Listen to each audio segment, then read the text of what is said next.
my name is Lizzie, and this is Lizzie's Literary Life, and today we are doing my November Tipsy Wrap Up.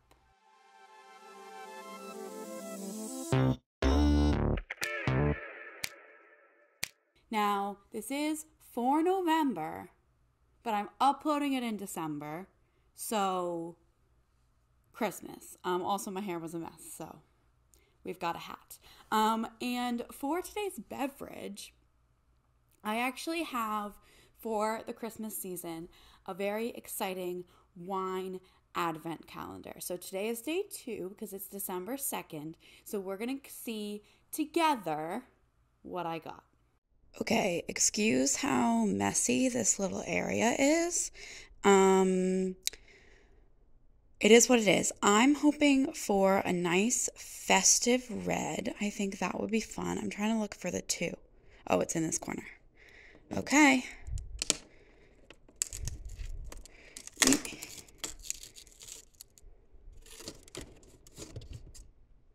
Ooh, a nice festive red. So here we have our little Bordeaux. It looks nice. I don't know. I usually always drink white wine, as you may know from these videos. But I got this advent calendar kind of in hopes of like widening my wine horizons a little bit, becoming a little bit more of a wine connoisseur. So we'll see. As I said, I was hoping for a festive red because I feel like it would go with the vibe. So here we have our festive red. I've got my glass. We will pour. Ooh, that's a nice color. Boop. See, one hefty glass. Let's taste it.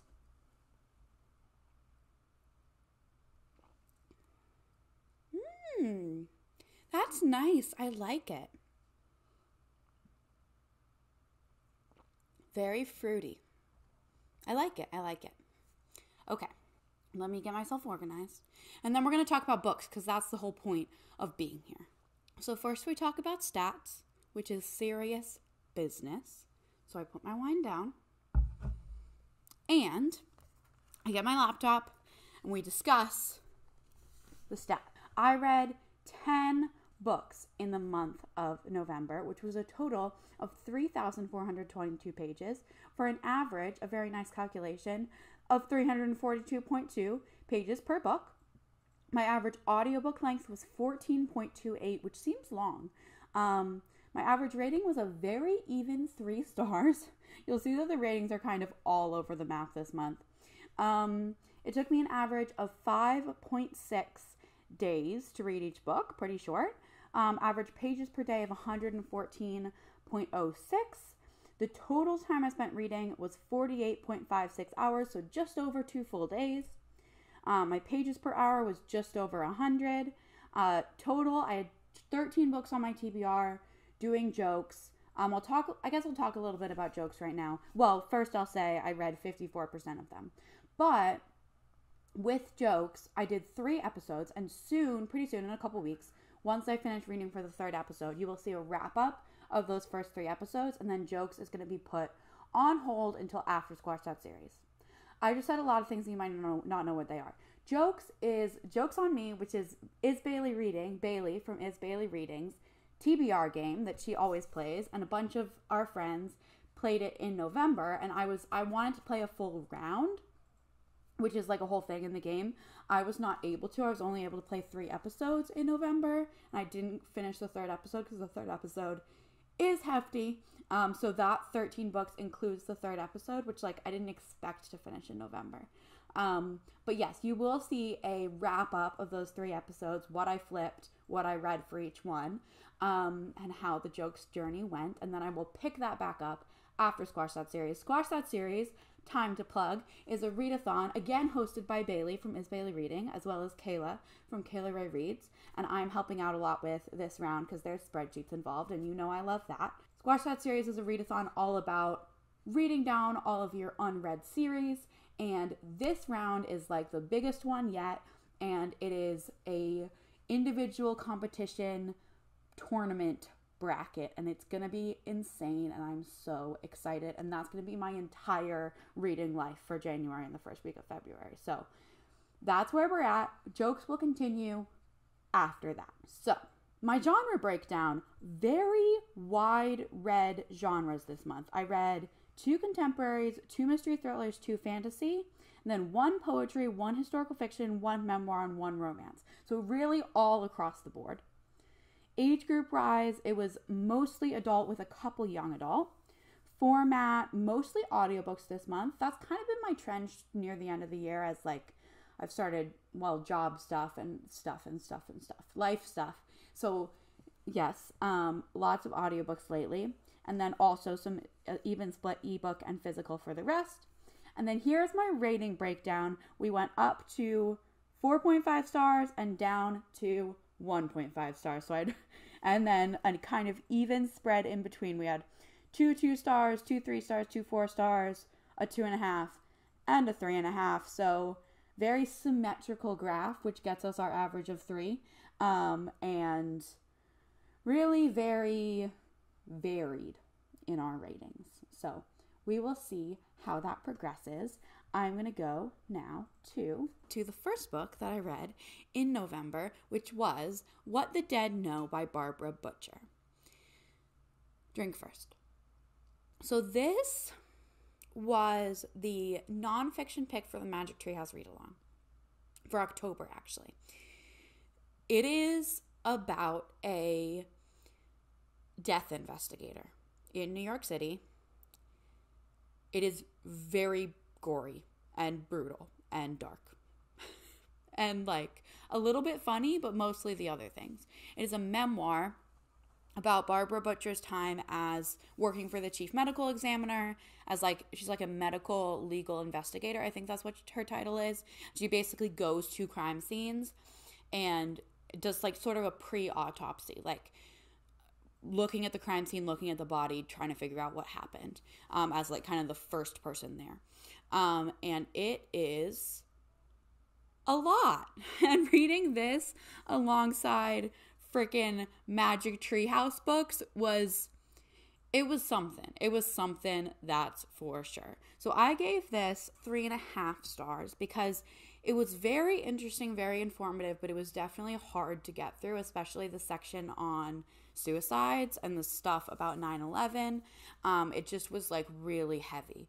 And there were some parts of it where I was like, I know that like if this is your job and this is your day-to-day, you have to use humor to get through it. But there was a little bit of like, is this like appropriate? Like, is this sensitive? That was a little So it was good. I think it was very well done.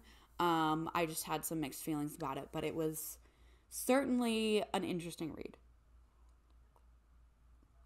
And then I read The Weird Sisters by Eleanor Brown, I believe.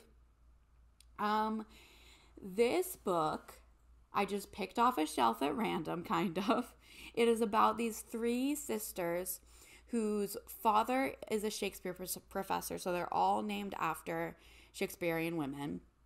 And they're like adults, they're grown up, but they each have something kind of significant happen in their lives, and they go move back in with their parents. Their mom just got diagnosed with breast cancer. So like that's like the guise of them moving back in with their parents is like to take care of her, but really like they have life stuff going on themselves. It was fine. I gave it 3 stars. A lot of the Goodreads reviews were like, no one quotes Shakespeare this much. It is completely unrealistic. And like, yeah, like there were Shakespeare quotes all the time, like in the dialogue. And like, of course that's not realistic, but also I feel like it's kind of the gimmick of the book, and like I could get past that. It was very much like mom fiction, like middle-aged woman book club fiction, which like nothing against that, but not totally my style, but I enjoyed it. I thought it was fine. I listened to it on audio and it just was like kind of fine. 3 stars. Then I read The Number One Ladies Detective Agency by Alexander McCall Smith. This I had bought at a thrift store years ago. And I finally got around to it, and I did not like it. When I bought it at the thrift store, my mom was like, yeah, I didn't like that book. And then I read it, and I didn't like it either. It was like, it's like a cozy mystery about this woman who lives in, I think, Zimbabwe? Somewhere around there.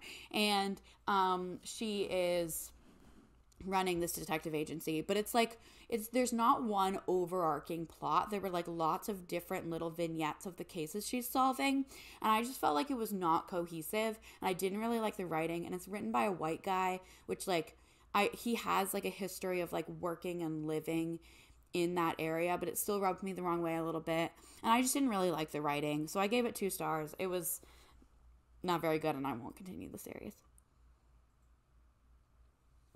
And then I read The Terror by Dan Simmons, which is a historical fiction story about the 1845 to 48-ish, 47-ish, 1840s expedition in the Arctic to find the Northwest Passage, which we know now does not exist.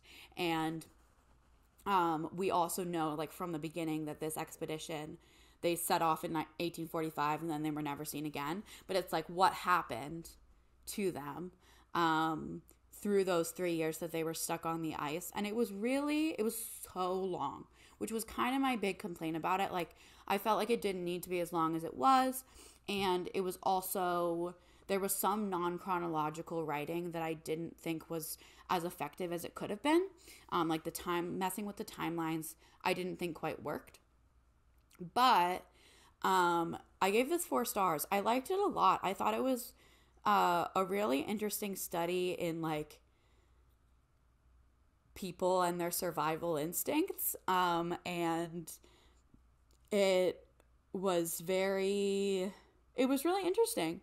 And I think it was a really cool thing to do, to take this historical event. And I love books that do this. Take a historical event and like that we don't know much about. We don't really know what happened, and fill in the blanks. So I think Dan Simmons did an excellent job overall at imagining this story. And yeah, I thought it was good. 4 stars. But it was too long.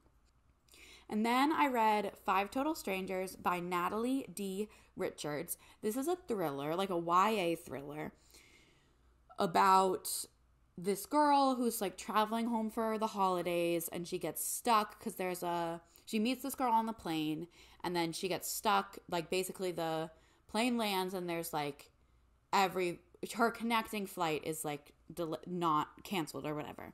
And then she's trying to get home because she has all this stuff going on with her mom. And basically the girl she met on the plane invites her and these other like 3 college students to rent a car together. The girl she met on the plane is super rich. They rent a car and they're like going to drive to where the area where they all kind of live. But the roads are really, really, really bad. And so it's a thriller that goes from there. It was very underwhelming for me. I gave it 2 stars. I felt like there was nothing really very thrilling that happened. Like, it was just kind of boring. Sorry, but just kind of boring. So, honestly, I have nothing to say about it because it was just boring. Like, I don't think anything happened, really. Like, and the ending was just, like, fine. Like, I felt like the person who ended up being the villain was kind of predictable, and the whole wrap-up was just, like, it didn't make a ton of sense, and it just was, like, there wasn't a ton of, like, motive. It just was, like an thriller. Not even an thriller. Honestly, a bad thriller. So, that was that one. But it was wintry and fast-paced. It didn't take me very long. So, there's that. And then I read Dance Upon the Air by Nora Roberts, which was the Shelf This book club pick for the month of November, picked by Bailey from Miss Daily Reading. I keep mentioning her. She also hosts the Shelf This Book Club, but usually different people pick the books every month, but it was her turn to like pick a book for her own book club, which doesn't actually happen very often. It sounds like it would, but it doesn't. So she picked this and hated it, and so did I. So Nora Roberts is like one of those authors that has 12 million books, and they're probably all the same. And this one was like, a girl or a woman escapes an abusive relationship and is going to start her new life on this like island where there's like witchy stuff. And like that sounds good in theory, but it was published in 2001 and the writing was very 2001. And the love interest, because this is a romance, the love interest was awful, like so bad. Like I could, like, literally chapter 3, I said in the book club chat, I was like, this guy we just met better not be the love interest because I hate him. And turns out,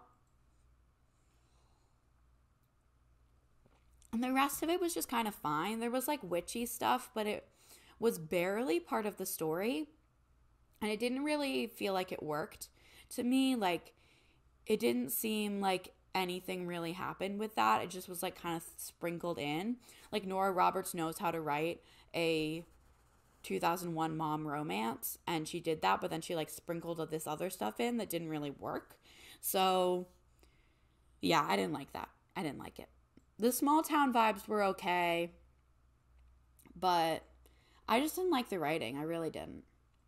And then I read another book called Weird Sisters. Fun fact, I read 2 books called Weird Sisters, or The Weird Sisters, in the month of November. That's kind of wild. But I read Weird Sisters with a Y by Terry Pratchett. This is kind of prep for Squash That Series, because there's one round of Squash That Series. And again, if you haven't heard of it, I will link Bailey's video in the description. I'm going to have more videos about it in December, another video about it in December, and then vlogs in January. I'm all in on this. But so you should totally join is what I'm trying to say. But one of the games that we might be playing, like, you have to read books that are really far along in series, and the series that I'm furthest along in is The Discworld by Terry Pratchett. I'm only, like, Weird Sisters was book 6, but there's no other series where I'm on later than book 6 and I'm not finished, you know? So I don't love this series. They're just kind of fine for me, but if we end up playing that game, I want to be able to read a bunch of those for the points. I want to read them for the points. And I found a website with all of the audiobooks for free. So that's cool. And I listened to Weird Sisters, which is about 3 witches, and like a kingdom and a king who dies. And it's like it's Shakespearean inspired, but like in a goofy way. Whereas like the other Weird Sisters book was like kind of in a pretty serious way. But this was like Shakespearean inspired in a goofy way, which was fun. I liked it. I think probably better. This was probably my preferred Weird Sisters book, maybe. I give them both 3 stars, though. Terry Pratchett is a good writer, and he's funny. These books are just not great for me. I don't love them, and that's fine. And then I read, my voice is so scratchy. I've had a cold. I've had, I think, bronchitis, actually. I should drink some water, but instead I'm going to drink more wine. And then I read Point Claw by Amber J. Kaiser, which is so weird. Like, I put it on my Goodreads TBR years ago because it's about ballet. And, like, I did ballet. I love ballet. I like reading books about ballet. This is a young adult contemporary / kind of horror, but not really. It's about 2 girls who like were childhood friends and then grew, like, were actually forcibly separated. And you don't really find out why until later. But one of them is like training to be a professional ballerina, and one of them has this weird illness where she kind of turns into animals and like goes feral and like loses her memory when she's going feral and like gallivanting through the woods like an animal. It's very strange. I thought the writing was I gave it 2.5 stars. I thought the writing was but like not good. But I did like some of the themes of like the feralness of girlhood. I thought that was like kind of a fun like motif of like contrasting, like juxtaposing this beautiful ballerina and this like literal feral wild animal girl, and like they're the same in certain ways, because being a young woman is like that, you know? So that was what I liked about it, but I didn't think the writing was very good. I didn't think the plot was very good. So it was 2.5 stars. It probably could be a 2, actually. Probably should be a 2, actually. But I liked the idea of it, is the thing. I liked the idea of it. I just did not actually like it. And then I read a poetry collection called Foreign Bodies by Kimiko Han. I gave this 4 stars, but it's kind of like I don't know. I never know how to rate poetry because I don't read a lot of it and I don't know a lot about it. Like, I'm not like a literature student. Like, I don't read a lot of poetry, and I like it, but I don't necessarily always understand it. And I also am not the type of, like, I wasn't reading it necessarily to dive deep into it. I was just kind of reading it, which maybe is a disservice to the book, but I liked it. It's about, the theme is like objects that like seemingly useless or like insignificant objects that have a big impact on our lives, and also the Japanese American experience. Honestly, what I liked best was the essay at the end about Japanese poetry and like the linguistics of Japanese poetry. I thought that was really interesting, and like translation. This is not a translated work, I don't think, but the author had clearly done a lot of translation, and so the essay in the back was like about translating Japanese poetry and like the motifs of Japanese poetry. And I thought that was really, really cool. The poems were like good. Maybe I should give it 3.5 because I don't have huge glowing praise to say about it, but I liked it. I don't know. I liked it, so I gave it 4 stars.